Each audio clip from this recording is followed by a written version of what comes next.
तो अब हमने अपने सो अपने विज्ञापन सेटअप कर लिए हैं। तो हमने कैंपेन सेटअप कर लिए, हमने विज्ञापन सेटअप कर लिए, हमने अपना कीवर्ड रिसर्च जोड़ लिया है।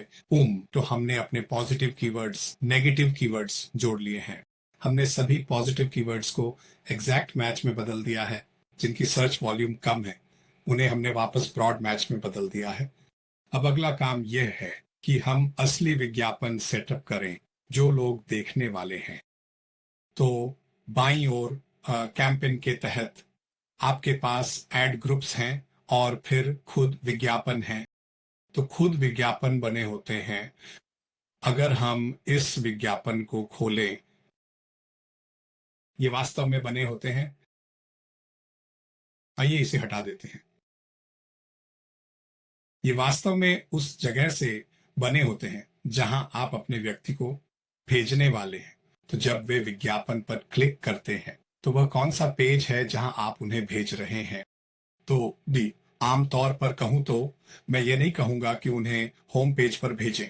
आप आमतौर पर उन्हें अपनी साइट के किसी पेज पर भेजेंगे। तो अगर आप गिटार बेचते हैं तो ये आपकी वेबसाइट का नाम .com होगा, .co.uk, नेट जो भी हो, /गिटार, ताकि ग्राहक जितनी जल्दी हो सके वहां पहुंच जाए। तो जैसे ही हम नीचे स्क्रॉल करते हैं, इसकी ज्यादा चिंता न करें, लेकिन आप यहाँ पर गिटार्स या जो भी आप डालना चाहें वह डाल सकते हैं। और फिर हमारे पास 15 हेडलाइंस हैं। तो यहाँ पर पहली 3 हेडलाइंस सबसे महत्वपूर्ण हैं और यह आपको कुछ सुझाव भी देता है।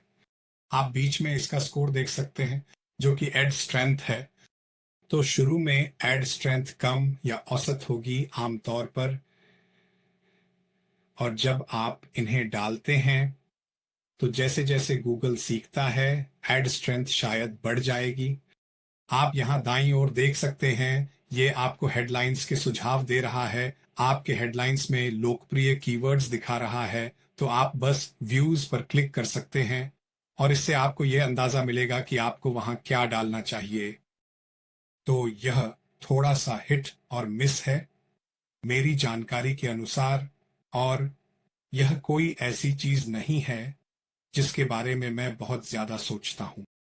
शुरुआत में मैं बस जो भी कीवर्ड्स दिमाग में आते हैं उन्हें डाल देता हूं।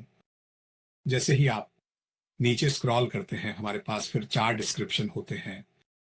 तो आप देखेंगे कि हेडलाइंस और डिस्क्रिप्शन के बगल में हमारे पास 90 शब्द या 90 कैरेक्टर्स में से कितने इस्तेमाल हुए हैं यह दिखता है। यहाँ हमारे पास 30 में से 26 कैरेक्टर्स हैं। तो आपको इसे निर्धारित सीमाओं के भीतर रखना होता है। इसके बाद आपके पास इमेजेस होती हैं। तो अगर आप गिटार बेच रहे हैं तो जाहिर है गिटार की तस्वीर डालना अच्छा रहेगा क्योंकि वह लोगों को आकर्षित करेगा। इसके बाद आपके पास अपना बिजनेस नाम होता है। अक्सर ऐसा होता है कि जहां लिखा है मेरी कंपनी का नाम डिजिटल स्ट्रैटेजी टूल्स लिमिटेड है, लेकिन असल में मैं कीवर्ड स्ट्रैटेजी करता हूं। तो आप अक्सर गूगल को यह पसंद नहीं आता, तो नाम को अप्रूव्ड होना चाहिए।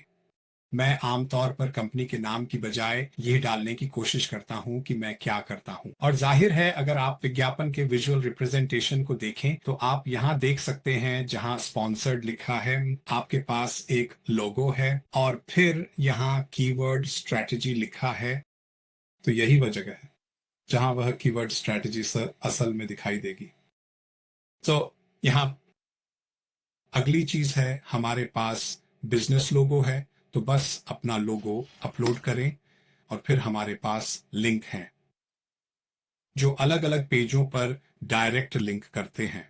तो अगर मैं गिटार, वायलिन और पियानो बेचता तो मेरे पास एक लिंक होता जो सीधे गिटार पर जाता, एक जो पियानो पर जाता और एक जो वायलिन पर जाता। और फिर जाहिर है हम सेव द एड पर क्लिक करेंगे। तो इसके लिए किसी भी समय आदर्श रूप से आपके पास एक साथ 2 विज्ञापन चल रहे होने चाहिए। तो अगर मैं वापस जाऊं तो आप देख सकते हैं कि हमारे पास एक विज्ञापन है। तो मैं आमतौर पर क्या करता हूं, अगर आप चाहें तो मैं एक तरह का पहला ड्राफ्ट ढूंढता हूं तो इसके लिए मैं एक कस्टम जीपीटी का इस्तेमाल करता हूं। तो मैंने नीचे इस पाठ में लिंक दिया है, लेकिन आपको बस इतना करना है कि अपनी कीवर्ड डालनी है कि चाहे वह कुछ भी हो।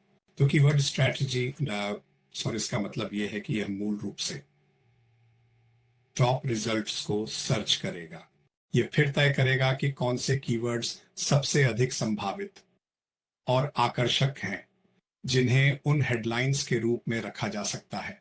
तो यहाँ 15 विज्ञापन हेडिंग्स हैं और ये सभी 30 अक्षरों के अंदर हैं।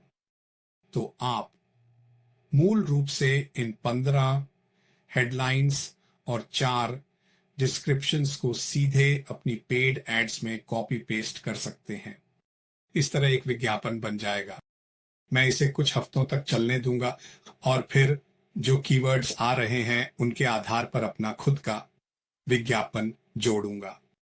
तो आपको करना यह है कि आप जो कीवर्ड्स आ रहे हैं उन्हें देखेंगे और फिर आप इंप्रेशंस कॉलम पर क्लिक कर सकते हैं, जिससे आपको सबसे लोकप्रिय कीवर्ड दिखेगा। इस मामले में यह कीवर्ड स्ट्रैटेजी है। अगला है एसईओ कीवर्ड स्ट्रैटेजी। तो ये शायद मेरे नए विज्ञापन में पहले और दूसरे स्थान पर होंगे। तो आप इसे और बेहतर बनाने की कोशिश कर रहे हैं। आप एक विज्ञापन को दूसरे के मुकाबले चलाते हैं। जो भी विज्ञापन जीतता है, आप हारने वाले विज्ञापन को बंद कर देते हैं और फिर एक नया विज्ञापन बनाते हैं, ताकि आप हमेशा उसे और बेहतर करने की कोशिश कर सकें। तो मूल रूप से आप इसे इसी तरह शुरू करेंगे। और यह भी ध्यान देने योग्य है कि मैं आमतौर पर क्या करता हूं, मैं सब कुछ सेटअप कर देता हूं और फिर विज्ञापन को रोक देता हूं, क्योंकि अगर कोई विज्ञापन नहीं चलेगा तो आप कोई पैसा खर्च नहीं करेंगे। और इससे मुझे यह मौका मिलता है कि मैं सब कुछ अच्छे से जांच लूं कि मैं हर चीज से संतुष्ट हूं ठंडी, इससे पहले कि मैं उस कैंपेन को लाइव करूं। लेकिन मैं ये सब एड लेवल पे करता हूं। तो एड के बगल में क्या आप यहाँ ये हरा बटन देख रहे हैं? आपको बस इसे पॉज करना है। हाँ, सुनिश्चित करें कि आपके विज्ञापन सही तरीके से चल रहे हैं और आप सब कुछ से संतुष्ट हैं और फिर इनेबल्ड पर क्लिक करें, जिसका मतलब है कि अब कैंपेन चल रहा है। ठीक है,